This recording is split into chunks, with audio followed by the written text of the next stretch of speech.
ॐ नमः सिद्धेभ्यः।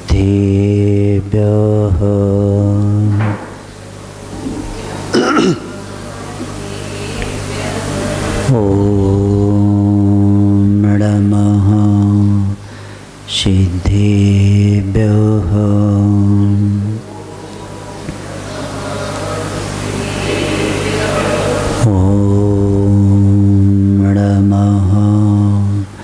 सिद्धेभ्यः।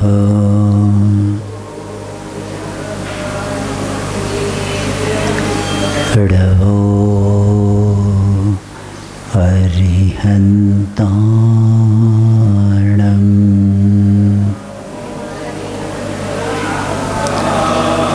षडवो सिद्धाणम्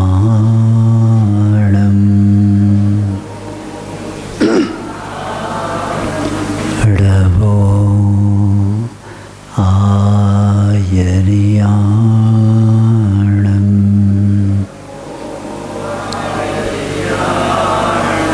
षडवो वज्झायाणम्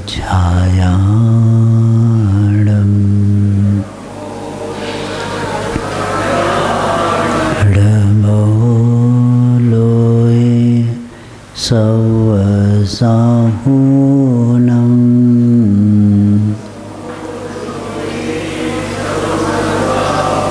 चतारे मङ्गलम् अरिहन्ता मङ्गलम् सिद्धा मङ्गलम् साहो मङ्गलम् केवलीपन्नतो धम्मो मङ्गलम्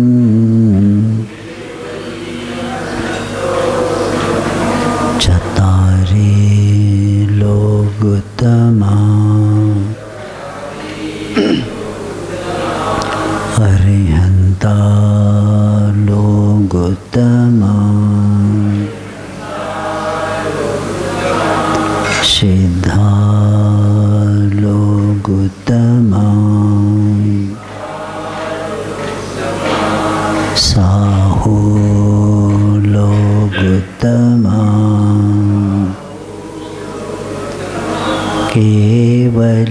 केवलीपन्नतो धम्मो लोगोत्तमो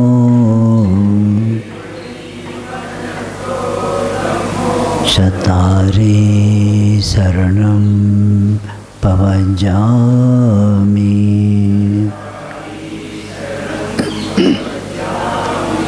अर्हन्ते शरणं पवजामि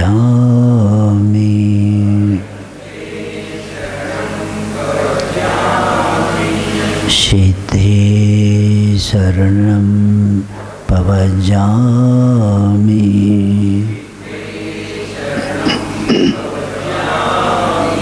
साहो शरणं पवजामि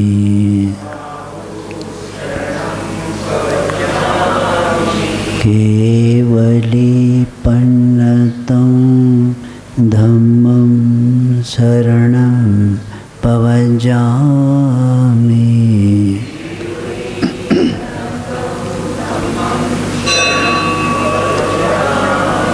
तीन भुवन में सार वीतराग विज्ञानता शिव स्वरूप शिवकार नमः त्रियोग संहार के।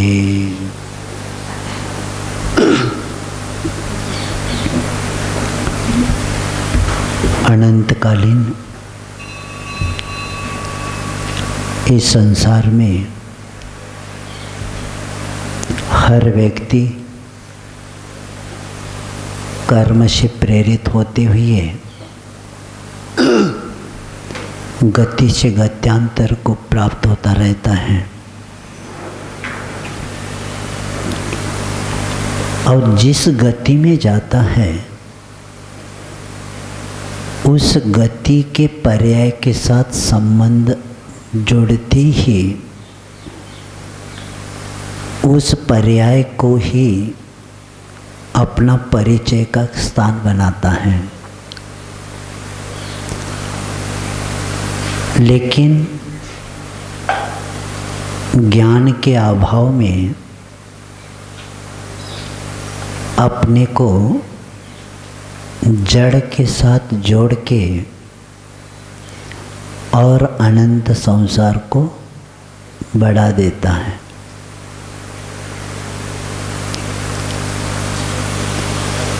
इसलिए बहुत बड़ा पुरुषार्थ करना पड़ता है धर्म के लिए। धर्म इतना दुर्लभ है। स्वामी कार्तिक अनुप्रेक्षा पढ़ रहे हैं, वो बताते हैं कितने लोग धर्म को समझते, पहला बताओ। कोई समझने के लिए तैयार ही नहीं। और गिनती करने उतने ही लोग समझ लेते धर्म को। बाकी के जीव जी रहे हैं, लेकिन भविष्य अंधकारमय है उसका। किसने जीवन का लक्ष्य बनाया? आचार्य कहते हैं हर व्यक्ति जीवन का लक्ष्य नहीं बना सकता, क्योंकि ये पंचेंद्रिय विषय एक ऐसे विषय है उसको आगे बढ़ने देते ही नहीं।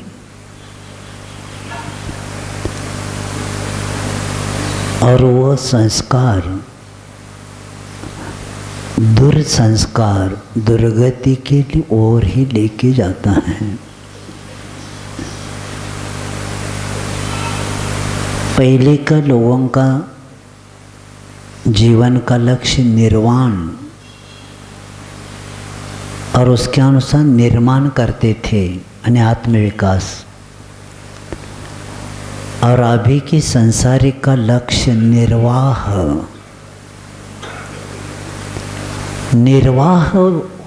कर रहे हैं और समझ रहे हम बहुत कुछ किया। और सम्यक दृष्टि तड़पता है कि कब यहाँ से मैं विषयों से दूर हो जाऊं। और जो निर्वाह में जड़ पदार्थ का संग्रह करके अपने आत्मा को भी जड़ बना देता है। इसीलिए आचार्य महाराज एक दिन कह रहे थे, अनंत काल चला गया संसार के लिए, एक भव दे दो धर्म के लिए। अनंत काल किसको दिया हमने? संसार के लिए दिया।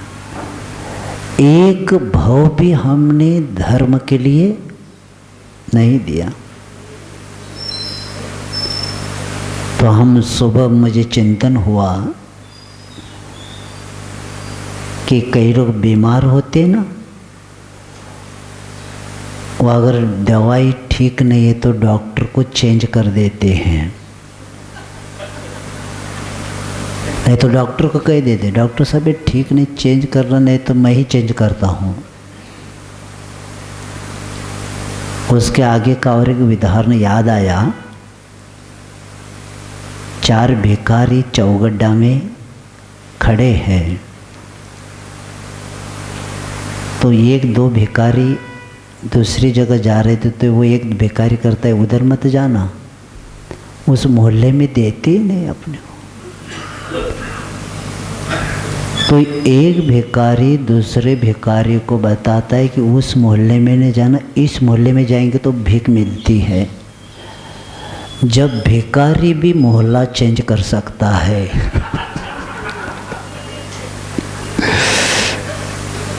तो हम चेंज क्यों नहीं कर सकते? अनंत काल चला गया, उसी मोहल्ले में जा रहे जहाँ सुख नहीं मिलता। तो हमने सोचा भिखारी निर्णय कर सकता है, भीख कहाँ मिलती तो वहाँ जाता है। लेकिन हम अनंत काल से उसी मोहल्ले में जा रहे जहाँ कुछ मिलने वाला है ही नहीं। तो उसी तरह एक भाव दे दो धर्म के लिए, और उसके लिए भी बहुत बड़ी साधना, श्रद्धान होना, विश्वास होना बहुत ज़रूरी है। और विश्वास कब होता है? जब सच्चे देवगुरु शास्त्र के ऊपर दृढ़ स्थिर विश्वास होता है। क्योंकि विश्वास की विधि है, मन स्थिर और दृढ़ हुए बिना विश्वास उत्पन्न नहीं होता। ये भय, ये संदेह, ये संशय और ये भ्रम जब तक रहेगा तब तक हम संसार में बार बार चेंज करते जाएंगे। स्थान हमारा श्रद्धा का बन नहीं पाएगा। और इसीलिए एक बार प्रयोजन भूत तत्व, जो 7 तत्व है, उसको अब हम अच्छे से समझेंगे तब हम स्थिर हो जाएंगे। और स्थिर होना ही हमारे आगे के भव कम होना और वर्तमान सुधारा हुआ जीवन कई भवों को कम कर सकता है। और इसलिए कल ग्रहित मिथ्या दर्शन को बताकर आए हैं कि कुगुरु, कुदेव और कुधर्म की सेवा करने वाला व्यक्ति पुष्ट करेगा किसको? ग्रहित मिथ्या दर्शन को ही पुष्ट करेगा। और इसी के कारण हमें गुरु की व्याख्या भी ज्ञात होना बहुत ज़रूरी है। और ये भी बताया कि गुरु और कुगुरु अंतर भी बताया। ते तरन तारन जहाज गुरु के लिए कहा, और कुगुरु के लिए उपल नाव। कौन सी नाव? तो जन्म जल उपल नाव, पत्थर की नाव बता के हम लोगों को सावधान किया है। और इसीलिए कल विषय बताकर आए हैं कि सिर्फ जैन धर्म में ही दिगंबर साधु नहीं, हर दर्शन में साधु का रूप अगर कोई संसार में है तो कौन सा है? दिगंबर रूप ही है। कपड़े के साथ किसी को भी मान्यता नहीं मिली है। और इसके लिए पूरे दर्शन का बता कर आए हैं, और पूरे दर्शन वालों ने इसको स्वीकारा है। और बाद में कई लोगों ने इसको चेंज करने की कोशिश किया है, लेकिन कितना भी करे बहुमत से सिद्धांत परिवर्तन नहीं होता। सिद्धांत तो सिद्धांत ही होता है। और इसीलिए कल विषय अलग अलग शास्त्रों में जो बताए, बाइबल आदि का भी, कुरान का, पुराण का, महाभारत, भागवत, गीता आदि सब का विषय बता कर आए हैं। और इस्लाम धर्म में अगर कोई साधु का रूप है तो कौन सा है? दिगंबर ही, नग्नता ही साधु का रूप है, ऐसे बता कर आए हैं। और इस तत्व को दिगंबर ये शब्द ही बताता है। क्या यहाँ क्या अंबर शब्द आया था? धन अंबर ते सने, यानी पैसा कपड़े में जो आसक्ति रखते हैं वह साधु नहीं हो सकते, क्योंकि दिगंबर, श्वेतांबर, पैगंबर, दिक अंबर, दिखाने दिशा, दिशा को ही जिन्हें वस्त्र बनाए उसको क्या बोलते? दिगंबर बोलते हैं। और दिगंबर रूप के द्वारा ही मोक्ष की प्राप्ति, यानी दिगंबरत्व मोक्ष के लिए अनिवार्य माना है। और जो श्वेतांबर है, श्वेतानी सफ़ेद वस्त्र पहनने वालों को श्वेतांबर कहते हैं। और श्वेतांबरों में ये परिवर्तन अभी अभी का है। पहला श्वेतांबर धर्म नहीं था, परिस्थिति के कारण ये धर्म बना। किसके कारण? दिगंबर वस्तु स्थिति से संबंध है। और दिगंबर के अलावा दिगंबर जैन में जो जैन मानते हैं, लेकिन अलग अलग स्थानक आदि जो शब्द रखते, मंदिर मार्ग आदि जो भी है, ये परिस्थिति से बने हुए पंथ है। ये धर्म नहीं, ये पंथ है। क्योंकि कई शास्त्रों में दिगंबर रूप को ही मान्यता दी है, लेकिन काल ऐसा परिवर्तित हो गया, उसके कारण उस अपने पार्टी बनाते बनाते एक व्यक्ति गलती करता है, कितने लोगों को भोगना पड़ता। ये पट्टी लगाना कब से शुरू हुआ? एक सुशील कुमार होकर गए, मैं बताना चाहता हूँ। ये विद्यानंद महाराज जी को बताया था। ये हमारे यहाँ पट्टी लगाना कब से शुरू हुआ? तो एक बार जहाँ चातुर्मास चल रहा था, वहाँ चातुर्मास में एक कुतिया ने बच्चों को जन्म दिया। तो साधु ने क्या कहा? उसको धर्मशाला में रखो। तो धर्मशाला में रखे। तो बाद में जो गोचरी से लौटने के बाद जो बचता था उसको डालते गए। 4 महीने में कुत्ते बड़े भी बन गए। और जब इनका विहार हुआ तो जब उन्होंने देखा कहीं ने, तो वो सूंघते सूंघते तो गांव के बाहर पहुंच गए थे। और तब ये जाकर पास में पूंछ हिलाने लगे। पहला बैठे, पूंछ हिलाने लगे तो भी कुछ नहीं हुआ। तो बाद में सामने आकर थोड़ा सा यहाँ चाटने लगे, तब से पट्टी बंधाना चालू हुआ। क्योंकि सत्य कोई किसी को नहीं बताता।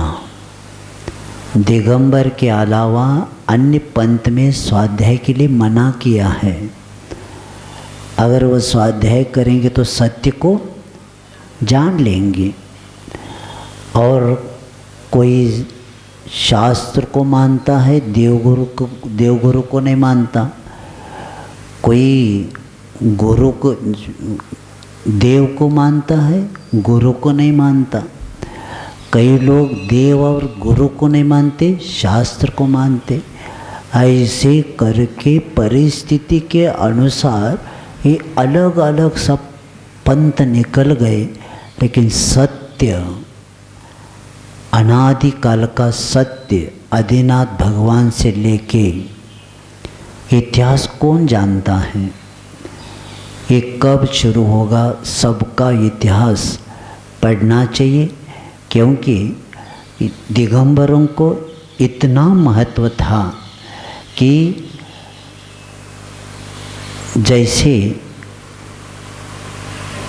अरब में मोहम्मद साहब के पहले लोग, मर्द लोग नग्न होकर ही काबा की प्रदक्षिणा दिया करते थे।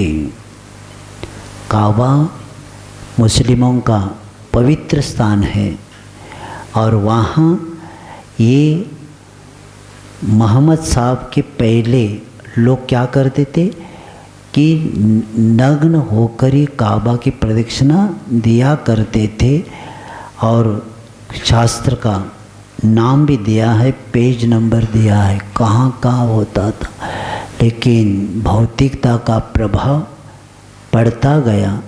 शाहजहाँ बादशाह के समय एक फकीर नग्न घूमते थे, तो उन्होंने बुलाओ, कहना उसको बुलाओ। दरबार में बुलाया और कह दिया कपड़े पहनना पड़ेगा। तो उन्होंने कहा जो दोषी है उसको कपड़े पहनने की कहा है, निर्दोष के लिए मना किया है। तो उन्होंने कपड़े नहीं पहने और अंत में मरण होने के बाद जामा मस्जिद के दिल्ली में दाएं में उनकी कब्र यानी उनका बनाया है। और ये इतिहास कौन किसको बताएगा। तो इसीलिए ये जो रूप की चर्चा चल रही है और सत्य गुरु की चर्चा सिर्फ जैन धर्म में नहीं, इसलिए कामता प्रसाद जी ने एक बड़ा उतना उपकार किया है। एक छोटी सी किताब लिखा था उन्होंने, बाद में दिगंबर मुनि और दिगंबर लिखा है, लेकिन उसके पहले उन्होंने 1931 में एक किताब लिखा है दिगंबर मुनि। उसमें विषय इतना भरा हुआ है कि वो पढ़ने के बाद लगता है क्या क्या संसार में कितना विषय भरा है, लेकिन पढ़ने के लिए किसी को समय नहीं है। क्योंकि हमारी बुद्धि अगर सत्य को जानकर प्रचार करने के लिए हो जाए तो कितने लोगों का कल्याण होगा। और आचार्य कई बार कहते पढ़े लिखे लोग ही धर्म का प्रचार कर सकते, लेकिन पढ़े हुए पढ़े ही है। क्या किया है? पढ़े ही हो, क्या करेंगे, समय किसको है। तो भी सौभाग्य है हमारा कि आप 8 से 9 सवा 9 बजे हमें समय देते हैं। तो गुरु का विषय हो गया है और मैं बताना चाहता हूँ गुरु के बिना 3 काल में नहीं हो सकता। मूल्यांकन बाद में होता है, जब सामने दिखते हैं ना कुछ नहीं लगता, बाद में समझ में आ जाता है कि हम कहाँ क्या कर रहे थे, क्या हो रहा है और हमें क्या करना चाहिए। इसका ज्ञान मिल जाए तो इसके अलावा भाग्योदय कौन सा दिन होगा कि सत्य का उद्घाटन हो जाए। क्योंकि समझ लीजिए मुझे इतने बड़े शास्त्र को पढ़कर मैंने स्वाध्याय किया और आपने पूछा महाराज कौन सा शास्त्र है, तो बताइए शास्त्र इसमें क्या है। तो इतने बड़े शास्त्र का 5-6 सेंटेंस में आपको सार बता सकते हैं गुरु। क्या कर सकते? 5-6 सेंटेंस में इतने बड़े शास्त्र का क्या बता सकते? सार बता सकते। यानी गुरु से सार ही मिलता है और वह सार वीतराग विज्ञानता ही सार है संसार में, यही अपने को मिल जाता है। तो गुरु का होने के बाद अब आगे बताया जा रहा है कुदेव का स्वरूप। पहला देव शब्द इसको समझेंगे, क्योंकि देव कहने से जैन दर्शन में 2 प्रकार के देव बताए हैं, एक सरागी और एक वीतरागी। सरागी के लिए आचार्यों ने बताया है कि जो अंतरंग कारण देवगति नाम कर्म का उदय जिनका होता है और जो नाना प्रकार के बाह्य विभूति से द्वीप और समुद्र में अनेक स्थानों में इच्छानुसार क्रीड़ा करते हैं। क्रीड़ा करने वाले देव सरागी होते हैं और जो क्रीड़ा नहीं करते हुए जो 18 दोषों से रहित होते वो वीतरागी देव होते हैं। और हमारा लक्ष्य दर्शनम देव देवस्य। जैन दर्शन में देव का दर्शन नहीं होता, देवों के देव यानी वीतराग का ही दर्शन होता है, क्योंकि देव संसारी होते हैं और देवादि देव मुक्त आत्मा वीतराग आत्मा होता है, शुद्ध आत्मा होता है और इन्हीं की आराधना अपने को करना है। लेकिन कई लोग अज्ञान के कारण चमत्कार को नमस्कार करने वाले संसार में बहुत लोग हैं। कई लोगों को ये भी ज्ञान नहीं हम किसको पैर पड़ रहे हैं, उनको पैर पड़ने से हमें क्या मिलने वाला है। बस बकरियां जाती है ना, एक बकरी जाते तो उनके पीछे और ऊपर देख के नहीं जाती। कभी देखा है बकरी चलते हुए आपने?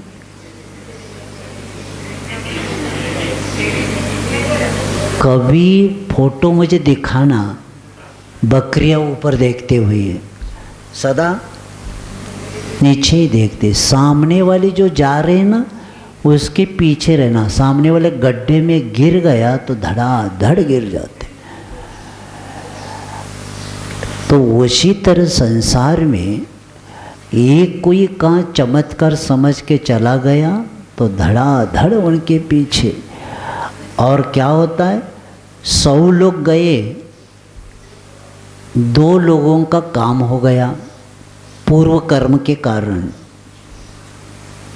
तो 2 की चर्चा होती है, 98 लोगों की चर्चा नहीं होती, क्योंकि उनका काम पूर्व कर्म के कारण हो गया।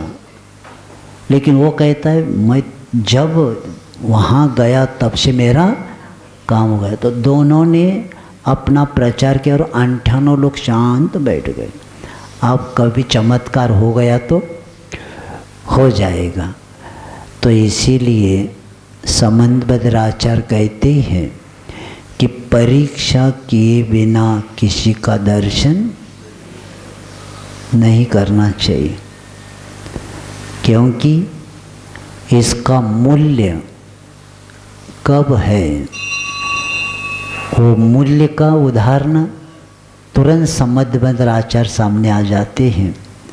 जब राजा कहता है आपको नमस्कार करना पड़ेगा, जब कहता है मैं जैन हूँ, तब समझ में आता है ये जिनेंद्र भगवान का उपासक है। तो कहते आपको यहाँ पैर पड़ना पड़ेगा। तब कहते भैया मैं नहीं कर सकता, करना पड़ेगा। वो कहते सहन नहीं कर पाएगा ये। जब सहन नहीं करेगा तब कहते अब तो करना पड़ेगा, अब देखना है तुम्हारा क्या पावर है। और बाद में संबंधबद्ध महाराज जी ने कहा स्वयंभू स्तोत्र की रचना किया और चंद्र प्रभु भगवान की वंदना करते करते सामने की वस्तु फट गई और उसमें से चंद्र प्रभु भगवान, इतना पावर था उनके नमस्कार में। तुम्हारा कितना पावर है बताओ, तुम्हारे नमस्कार से कुछ का फट गया। पहले यही फटा है तो वो क्या करेगा। तो सम्यक दृष्टि इसको कहते हैं। कहते मेरे नमस्कार को सहन नहीं कर, क्योंकि ये जो नमस्कार मैं करता आया हूँ उसमें इतना पावर है, मेरे नमस्कार को ये सामने वाला सहन नहीं कर सकता। इसीलिए कहा गया है परीक्षा किए बिना देव गुरु शास्त्र को स्वीकारना ही नहीं चाहिए। तो ऐसे देव का कुदेव का लक्षण यहाँ बताया जा रहा है, क्योंकि जैन दर्शन में भगवान जन्मते नहीं, भगवान बनने के लिए व्यक्ति जन्म लेता है। क्योंकि अन्य दर्शन में भगवान का जन्म होता है और जैन दर्शन इसलिए वहाँ अवतारवाद है और हमारा उत्तारवाद है। अवतार यानी ऊपर से नीचे आना, इसका मतलब है शुद्ध आत्मा अशुद्ध बनता है यानी संसारी बनता है, और जैन दर्शन में अशुद्ध आत्मा शुद्ध, इसलिए उत्तारवाद। इसलिए आचाराना विघातेन कुदृष्टिना च संपदा धर्मग्लानि परिप्राप्त मुंचियन्ते जनोत्तमा। जब आचार और विचारों का घात होने लग जाता है, मिथ्या दृष्टियों के पास संपदा बढ़ जाती है, धर्म के प्रति ग्लानि उत्पन्न होती है, तब एक जीव जन्म लेता है इस तीर्थ को आगे बढ़ाने के लिए, और उन्हीं के द्वारा यह क्या होता है, गर्भ में वो जीव आकर अपने पुण्य के कारण तीर्थंकर प्रकृति का बंद करके आने वाला जीव यही क्या करता है कि ये जो आचार विचारों का जो विघात हुआ है, मिथ्या दृष्टि के बाद से संपदा बढ़ती है, तब ऐसे एक बालक का जन्म होता है, होनहार बालक का जन्म होता है, जो आगे जाकर से तीर्थ को आगे बढ़ा देता है। तो ऐसे इसके लिए हमें उस 18 दोषों से रहित इसी की आराधना करना है। लेकिन जो कुदेव का लक्षण है उसको पहला बता देते। जे राग द्वेष मल करी मलेना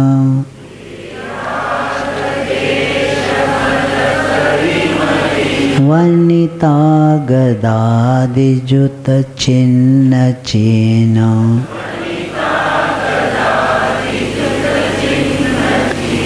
ते है कुदेव तिन की जो सेवा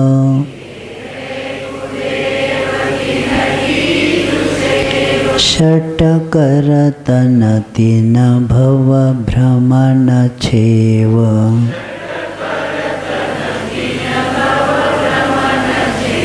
पढ़ेंगे।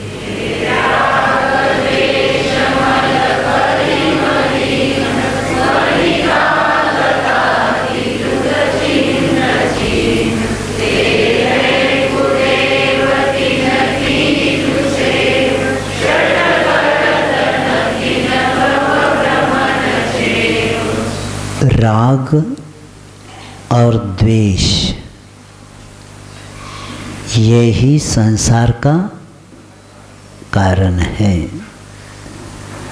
इसीलिए आचार्य पूज्यपाद महाराज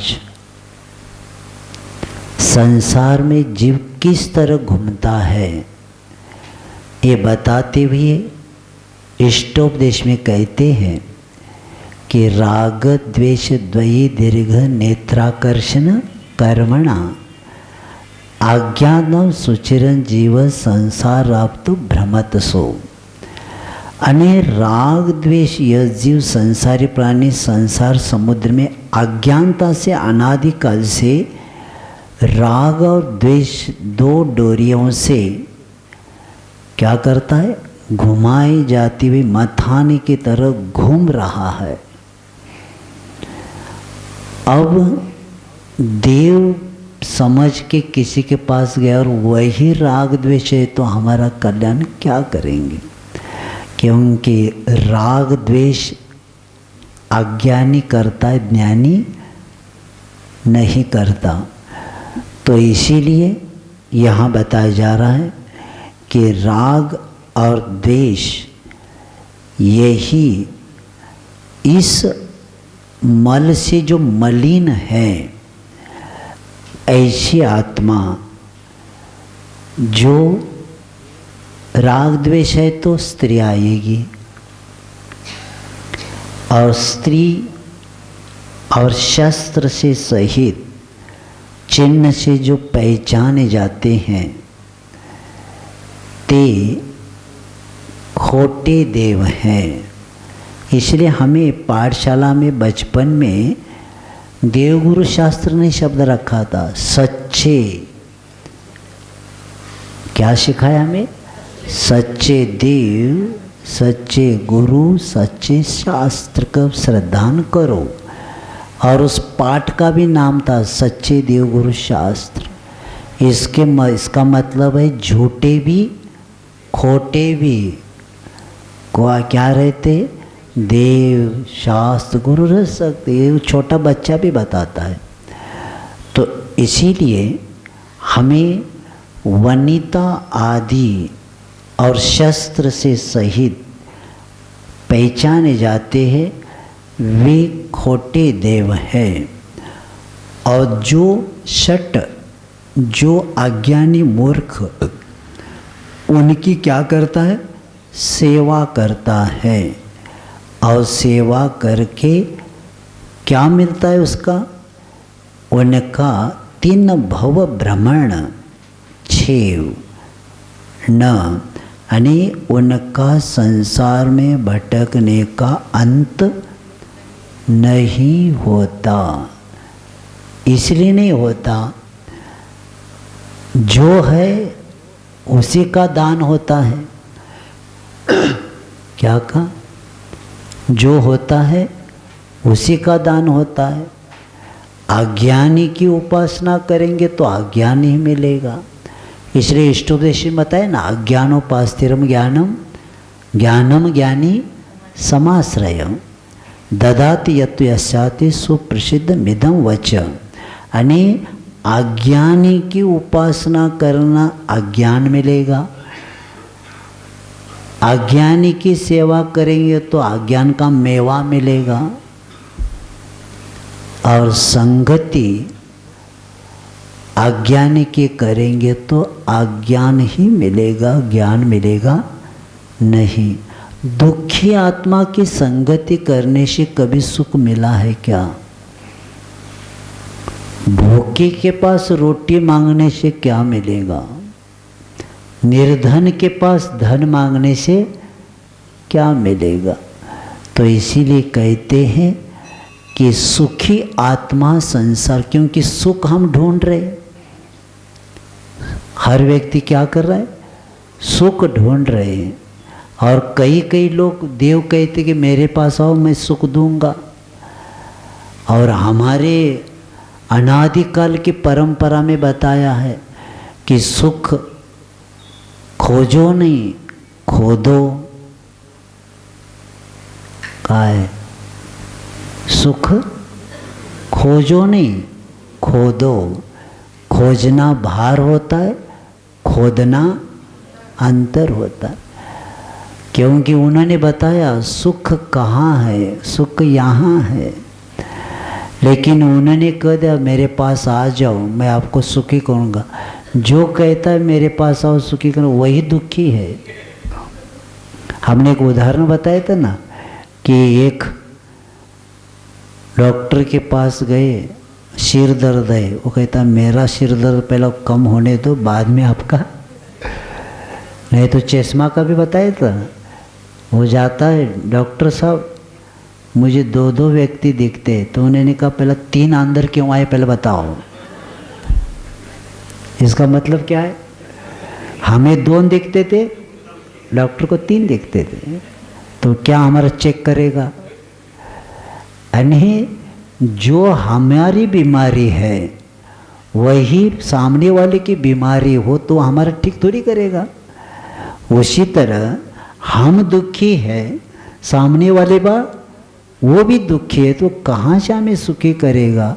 इसीलिए कहा जाता है 3 लोक में अगर सुखी आत्मा कौन सा है तो वीतराग आत्मा ही सुखी है।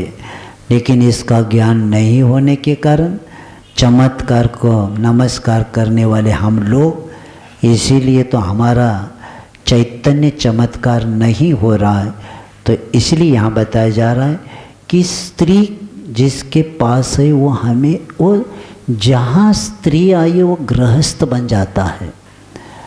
क्योंकि संसार में एक नियम है कि एक म्यान में एक ही तलवार रहेगी, एक म्यान में दो तलवार हो ही नहीं सकते। यानी या योगी होगा या भोगी होगा। योगी भी कहे और भोगी भी कहे, कहाँ से होगा? क्योंकि स्त्री को रखने वाला 3 काल में आत्मा का ध्यान कर नहीं सकता। एक लंगोट के पीछे क्या क्या हुआ आपको पता है, बचपन से सुनते आ रहे हैं हम लोग। तो इसीलिए स्त्री के साथ कभी भी परमात्मा का परिचय हो नहीं सकता, क्योंकि परमात्मा एक शब्द ही उत्कृष्ट आत्मा, और उत्कृष्ट आत्मा स्वतंत्र रहता है, परिवार के साथ नहीं रहता। जैसे आचार्य कहते हैं मुझे चंद्रमा नहीं बनना है, सूर्य बनना है। क्या अंतर रहा? चंद्रमा नहीं, सूर्य बनना है। क्योंकि सूर्य एक होता है और चंद्रमा के साथ असंख्य तारे रहते हैं, परिवार। उस परिवार के साथ क्या होगा? तो जिस तरह एक व्यक्ति स्वतंत्र बनता है तब आत्म ध्यान के पात्र बनता है, तो स्त्री के साथ कभी भी भगवान के शब्द नहीं लग सकते, क्योंकि वह गृहस्थ बनता है। क्योंकि पहला वह कुमार था, अब वो क्या बन गए? गृहस्थ बन जाते युवा वो। और जो गृहस्थ बनता है वो ग्रस्त रहता है। क्या होता है? गृहस्थ ग्रस्त रहता है। और जो ग्रस्त रहने वाला आत्मा का, उसको मरने के लिए भी समय नहीं, काम इतना है, वो कहाँ धर्म का ध्यान करेगा? तो वह स्त्री और शस्त्र कौन रखते हैं? महान पुरुष भी रखते हैं।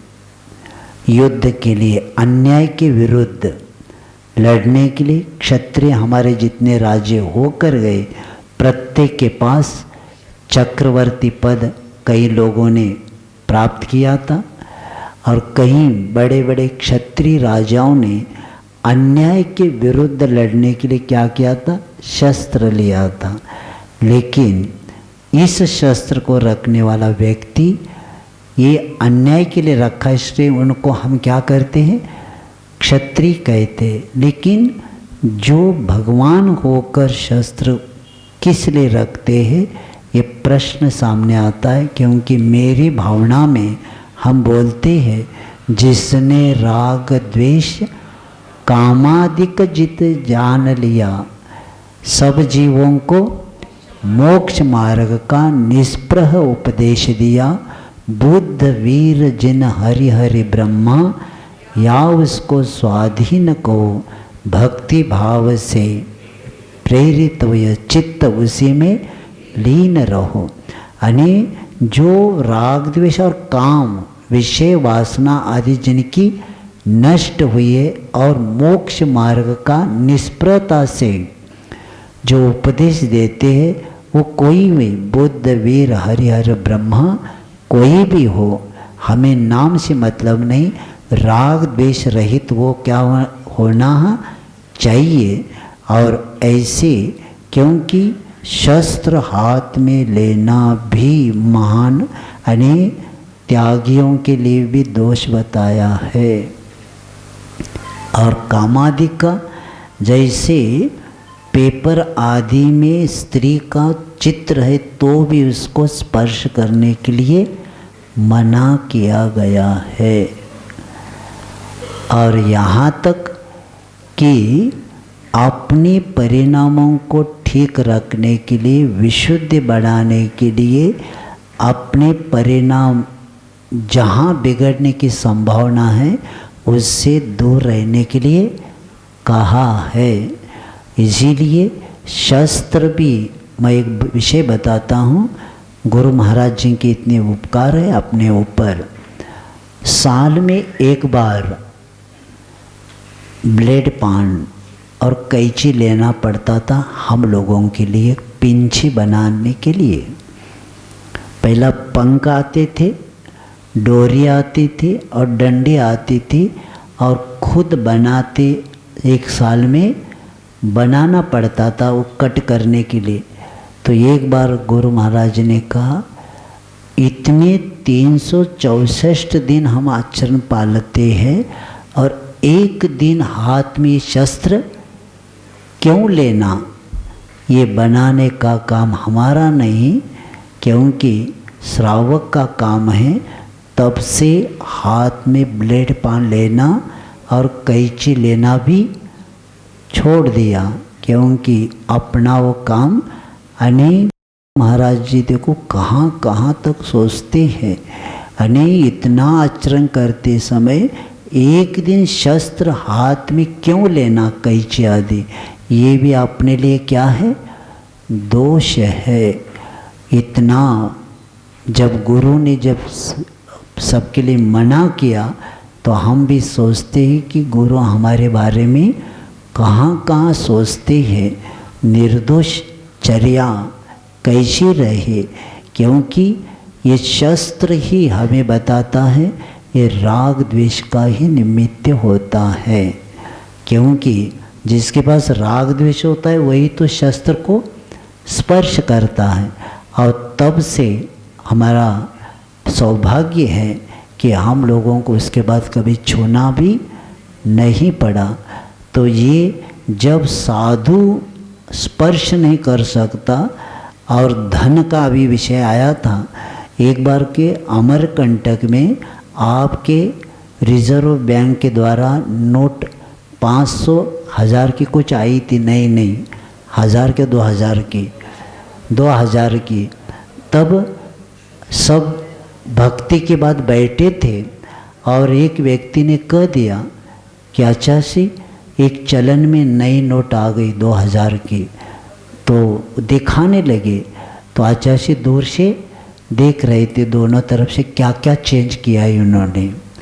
तो इतने में ब्रह्मचारी उसको हाथ लगा रहे। आचार्य हाथ नहीं लगाना, ब्रह्मचारी को भी उसको छूने नहीं दिया। जब ब्रह्मचारी छू नहीं सकता संगस्त, तो महाराज कैसे छू सकते, रख सकते? इसको कहते हैं गुरु। और इसी के कारण परिग्रह है वो, और परिग्रह को छूना भी, रखना तो दूर, छूने के लिए भी मना किया जाता है। और इसीलिए यहाँ बताया जा रहा है कि जिस चिन्ह के द्वारा वे पहचाने जाते हथियार के द्वारा, उस हथियार के द्वारा कभी भी क्या नहीं हो सकता कि वे उसमें दैवत्व नहीं आ सकता, क्योंकि उसी से व्यक्ति क्या हो जाता है, प्रभावित होता है। मैंने दर्शनम देव दिवस में बताया था मुजफ्फर हुसैन जी का, कि उन्होंने एक जगह लिखा है कि 21वीं शताब्दी का जैन धर्म करके, उसमें उन्होंने कहा है कि दुनिया के कई लोगों ने, दर्शन ने अपने अपने कुछ पहचान बनाए हैं, लेकिन 24 तीर्थंकरों ने क्या किया, एक भी ऐसा नहीं दिखलाई दे पड़ता जिनके पास धनुष बाण हो या गदा अथवा त्रिशूल। हथियारों से लेस दुनिया के राजा अपनी शान शौकत से अपने दबदबा बनाए रखने में अपने महानता समझते थे, लेकिन यहाँ तो ईश्वर के बनाए हुए भोले पशु पक्षी अथवा जलचर प्राणी इनके साथ हैं। उनका कहना था कि हम साथ साथ जिएंगे और इस दुनिया को हथियार रहित बनाएंगे। इंसान की सुविधा के लिए ये घोड़े, हाथी, गरुड़, मोर आदि न जाने किन किन को अपनी सवारी बना ली है, लेकिन जैन तीर्थंकर तो किसी को कष्ट नहीं देना चाहते हैं। वे अपने पाँव के बल पर सारी दुनिया को उंगालते हैं और प्रकृति के भेद जानने की कोशिश करते हैं। रहने को घर नहीं, खाने को कोई स्थायी व्यवस्था नहीं है, लेकिन दुनिया के कष्टों को निवारण करने के लिए अपनी साधना में कोई कमी नहीं आने देते। ऐसे करके उन्होंने बताया कि तीर्थंकरों ने किसी को शस्त्र आदि का उपयोग नहीं किया, क्योंकि शत्रु को मारने के लिए या किसी से बचने के लिए या किसी को मारने के लिए शस्त्र होता है। लेकिन जैन दर्शन कहता है शत्रु हमारा बाहर नहीं, शत्रु कहाँ है? अंदर है। कर्म ही बड़ा शत्रु है और अंदर के कर्म को शस्त्र के द्वारा हम क्या नहीं कर सकते, समाप्त नहीं कर सकते।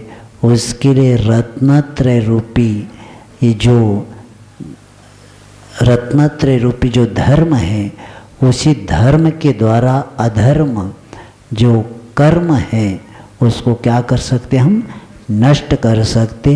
इसीलिए उन्होंने अपने हाथ कर को खाली रखा और कर के ऊपर कर रख के क्या किया उन्होंने, जो अपने अनंत काल के जो कर्म है उसको नष्ट किया।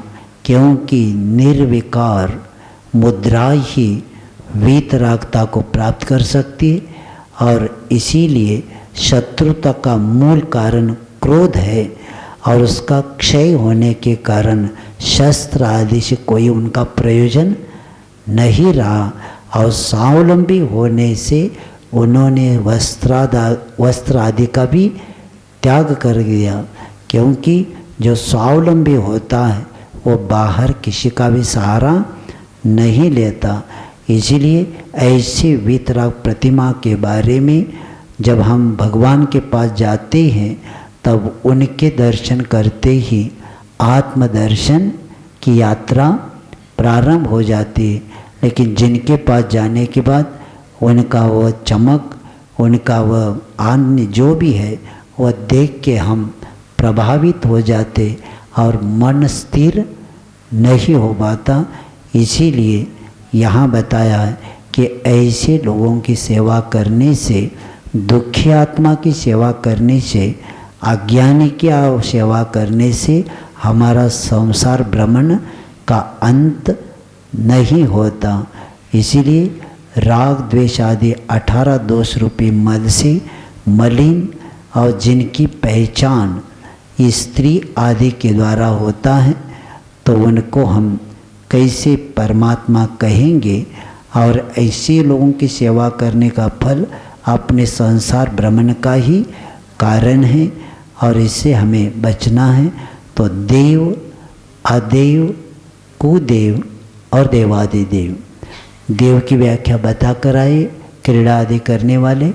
अदेव जो वृक्ष है, नदी है, गाड़ी है, ये आदि क्या है, अदेव है। तो इसकी भी पूजा कई लोग करने लगे।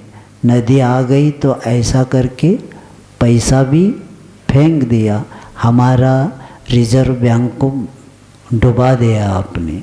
किसी के हाथ में देते तो किसी के हाथ में वो चले जाते। कहाँ फेंका, बस नदी में फेंका।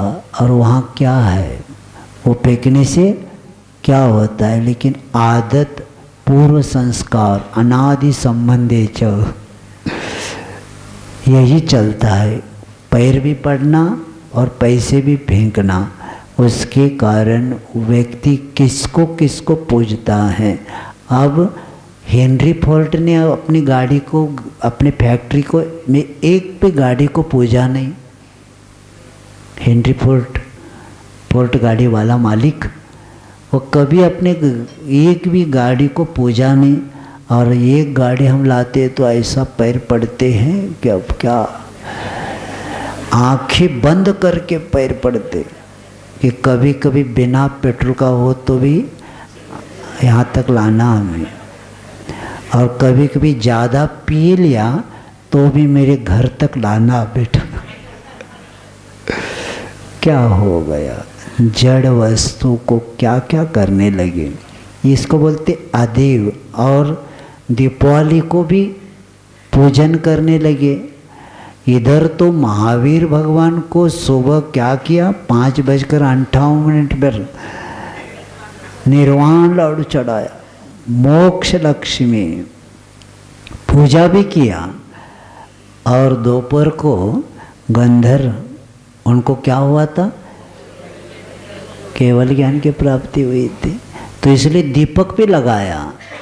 और दीपक लगाने का लक्ष्य यही है कि हमें भी केवल ज्ञान की प्राप्ति हो, अंधेरा निकल जाए, बाहर का नहीं, हमारे आत्मा में जो मिथ्यात्व अज्ञान का जो अंधकार है वह निकल जाए। लेकिन बाहर इतना रोशनी किया है, अंदर और अंदर अंधकार ही बढ़ता जा रहा है। क्योंकि किसको पता है हमने दीपक क्यों जलाया, जैनों को भी पता नहीं होगा। ये दीपक क्यों लगाया, सुबह तो नहीं लगाया, सुबह तो निर्वाण लाडू चढ़ाया, और दोपहर को हमने शाम को ही दीपक क्यों लगाया, क्योंकि गोधूलि काल के समय दिन अस्त हो रहा था, गाय लौट रही थी, उसी वक्त क्या हो गया, केवल ज्ञान की प्राप्ति हुई, इसलिए दीपक लगाया। क्योंकि दीपक किसका प्रतीक है, केवल ज्ञान का प्रतीक है। और लेकिन हमने उस दिन पूजा भी किया लक्ष्मी की, सुबह तो किया था मोक्ष लक्ष्मी की, लेकिन अपने घर की एक लक्ष्मी है।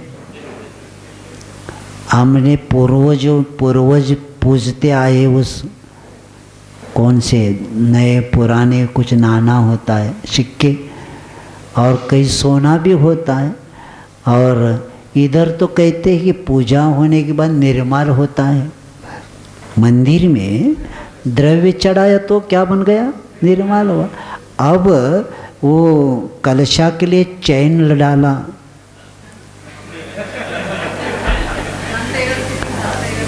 और थाली में सब पहले के सोने नाना जो भी था ना, नाना जी का,